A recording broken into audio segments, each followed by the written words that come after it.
Children, today we will do an activity to prove that carbon dioxide is necessary for photosynthesis. To do this activity, we require 2 potted plants, 2 bell jars, potassium hydroxide solution, watch glass, Vaseline, iodine solution, petri dish, tripod stand, Bunsen burner, beaker, water, test tube and alcohol. First, take 2 healthy potted plants which are nearly the same size. Keep them in a dark room for 3 days. Children, do you know why it is necessary to keep the plant in the dark? To ensure that we get accurate results after the experiment to show that carbon dioxide is required for photosynthesis, it is very important to discharge the plant before conducting the experiment. That's why we are keeping the plant in the dark for 3 days. After 3 days, place each plant on separate glass plates. Place a watch glass containing potassium hydroxide by the side of one of the plants. Children, do you know why we are using potassium hydroxide here? Potassium hydroxide is used to absorb carbon dioxide. That's why we are using potassium hydroxide in this experiment. Now, cover both plants with separate bell jars. Use Vaseline to seal the bottom of the jars to the glass plates so that the setup is airtight.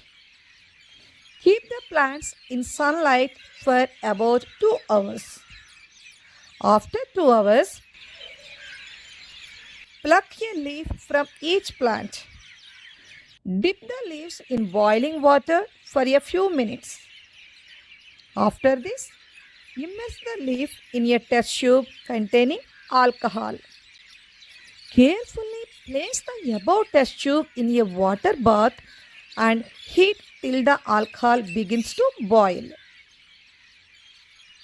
Children, observe the leaves. They turn into pale color. Now, remove the test tube from the beaker. Now, dip the leaves in a dilute solution of iodine for a few minutes. Take out the leaf and rinse off the iodine solution.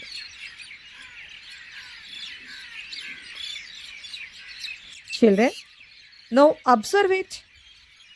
The leaf of the plant present in the jar without potassium hydroxide solution turns into blue-black color, whereas the leaf of the plant in the jar with potassium hydroxide does not change color. Children, do you know the reason? Potassium hydroxide absorbed the carbon dioxide. Because of it, there is no availability of carbon dioxide to this plant. In the absence of carbon dioxide, the plant cannot produce starch.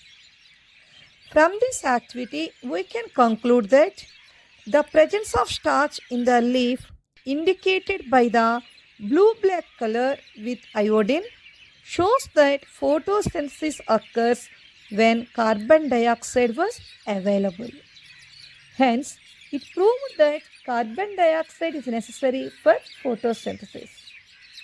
Children, while doing this experiment, we have to take some precautions.